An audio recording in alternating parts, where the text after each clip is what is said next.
Hello everyone. आज हम करेंगे class 12th physics unit electrostatic का topic applications of Gauss theorem.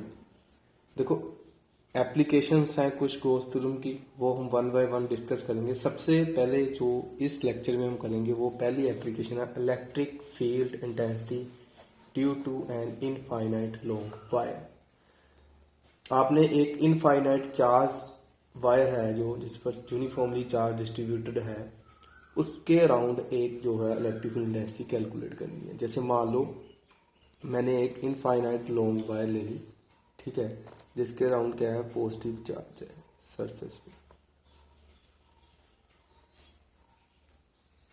Okay, ऐसे इस पर चार्ज है, पॉजिटिव चार्ज यूनिफॉर्मली डिस्ट्रीब्यूटेड है।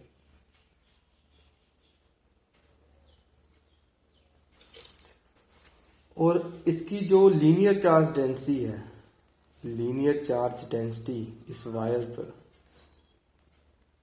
जो है वो है लैम्डा, जिसको आप ऐसे डिनोट करेंगे लैम्डा के साथ।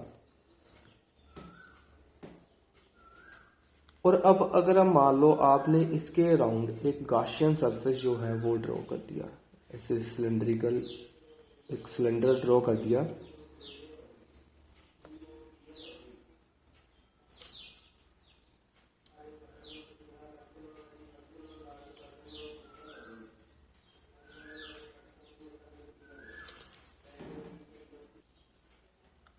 ओके। तो ये आपने एक गॉसियन सरफेस जो है ड्रा कर दिया। अब आपने यहाँ पर मान लो इस पी पॉइंट पर जो है वो वहां पर आपने इलेक्ट्रिकल इंटेंसिटी जो है वो चेक करनी है। और इसका जो सिलेंडर आपने ड्रा किया उसका रेडियस जो है आर है, लेंथ उसकी एल है। ओके, तो अब अगर आप लीनियर चार्ज डेंसिटी, अब अगर आप लीनियर चार्ज डेंसिटी के फार्मूले से अगर आप देखो तो charge enclosed on Gaussian surface पर, ये जो गॉसियन सरफेस हमने बनाया इस पर टोटल चार्ज कितना होगा, तो आप बोलते हो ना linear charge density lambda is equal to charge over length, और यहां से चार्ज की वैल्यू क्या आएगी, लैम्डा इंटू एल। ये आपके पास गॉसियन सरफेस के ऊपर कितना चार्ज एनक्लोज्ड है उसकी वैल्यू आ गई। और according to Gauss theorem, Gauss theorem का रिजल्ट क्या बोलता है, surface integral E vector dot D S vector 1/एप्सिलॉन नॉट क्यू, ये है रिजल्ट। अब क्यू की वैल्यू क्या है, लैम्डा इंटू एल, तो ये जाएगा लैम्डा ओवर एप्सिलॉन नॉट। तो ये मान लिया आपने इक्वेशन नंबर 1। यहां से आपका गॉस थ्योरम जो है उसको हमने मॉडिफाई कर दिया, उसमें वैल्यू पुट कर दी चार्ज की, ठीक है। अब नेक्स्ट देखो, नेक्स्ट क्या है, नेक्स्ट अब गॉसियन सरफेस को हम 3 भाग में डिवाइड कर देते हैं, ठीक है। ये तो एक मान लो ये क्लोज इंटेग्रल है ना, ये पूरा सरफेस की क्लोज इंटेग्रल है।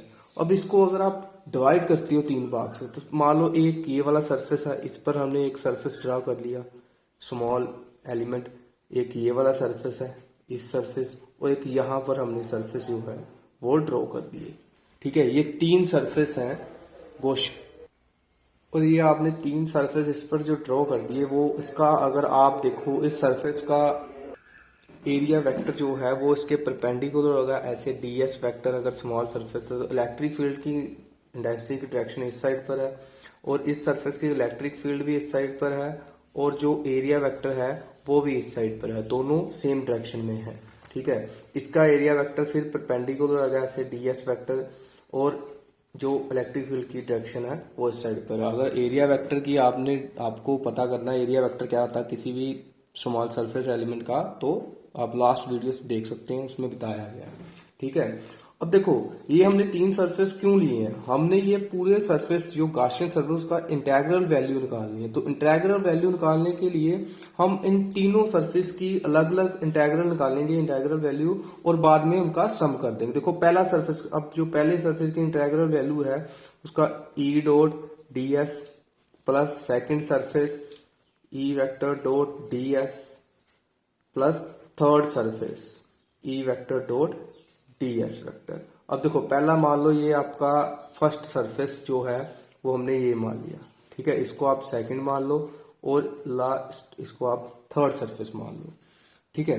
तो ये जो ए वाली इंटेग्रल है किसके इक्वल आ रही है, ये वाले 1 इक्वेशन में देखो ये किसके इक्वल है, lambda L by E note, ये आपने अभी ऊपर निकाला है, ठीक है।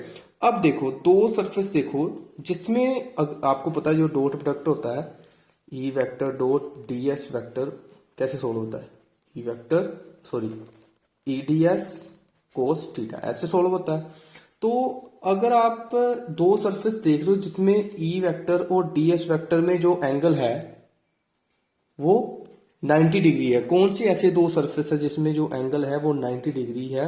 सरफेस 1 और 2 देखें, सरफेस 1 एंड 2, ये 1 सरफेस है 2, इन दोनों में एंगल देखो ये भी 90 ये भी 90। अब अगर आप इसमें ईडीएस कोस 90 पुट करते हो तो ये क्या आएगा 0, क्योंकि कोस 90 जीरो तो ये सारी वैल्यू जीरो, तो इसका मतलब ये भी खत्म हो जाएगा, ये भी जीरो है और ये भी जीरो, तो बचा क्या ई वेक्टर डॉट थर्ड सरफेस का बचा अकेला डी एस वेक्टर और लैम्डा एल वाई ई नो। हमारे पास सिर्फ ये बची, यहां पर हमने जो है अब देखनी है इलेक्ट्रिक फील्ड की वैल्यू कितनी आएगी, ठीक है, इस सरफेस पर ही बची, बाकी तो परपेंडिकुलर कंपोनेंट की वजह से ठीक है वो कैंसिल आउट होगी, ठीक है। अब जब आपने देखा इन दोनों में एंगल कितना है, अगर आप इनको सोल्व करते हो ईडीएस कोस कितना एंगल है 0, क्योंकि दोनों पैरेलल है, ठीक है, सेम डायरेक्शन में है, तो ये तो सेम रहेगा लैम्डा बाय ई नोट। तो अब क्या आएगा E D S, okay E D S आएगा और इधर क्या आएगा lambda L by E note, ये आ गया। अब इसको सोल्व करते हैं, देखो अब देखो ई तो आपका जो इलेक्ट्रिक फील्ड है वो तो कांस्टेंट टर्म होती है और इंटेग्रल किसकी आएगी डी एस की, तो ये आएगा इधर तो सेम रहेगा और जो इंटेग्रल है डी एस की, अब इंटेग्रल जो है अब देखो आपने पहले ही इंटेग्रल जो सरफेस इंटेग्रल है, तो सरफेस इंटेग्रल जो आपका सरफेस एरिया होगा सिलेंडर का वो कितना होता है 2 pi R L, 2 pi R L, ठीक है, आर रेडियस एल लेंथ, तो ये एल ई नोट। अब इसमें जो कैंसिल होता है वो कैंसिल कर दो, एल के साथ एल कैंसिल होगा और ई कितना आएगा यहां से lambda over 2 pi r epsilon naught, ये आपके पास इलेक्ट्रिक फील्ड इंटेंसिटी की वैल्यू आ गई due to infinite long by. इसमें अगर आप ध्यान से देखें तो जो इलेक्ट्रिक फील्ड है वो इनवर्सली प्रोपोर्शनल है आर की, मतलब जितना दूर आप इस वायर से पॉइंट लेंगे उतनी कम इलेक्ट्रिक फील्ड होगी, जितना आप क्लोज किसी पॉइंट पर चेक करेंगे इलेक्ट्रिक फील्ड इंटेंसिटी की वैल्यू उतनी वो इलेक्ट्रिक फील्ड इंटेंसिटी ज्यादा होगी, क्योंकि ये डिस्टेंस के साथ जितना आप पॉइंट डिस्टेंस में ले रहे हो उसके साथ इनवर्सली प्रोपोर्शनल है। ओके, ये थी हमारी electric field intensity due to infinite long wire, ठीक है, ये फर्स्ट एप्लीकेशन है। ऐसे ही हम 3 एप्लीकेशंस और करेंगे नेक्स्ट वीडियो में।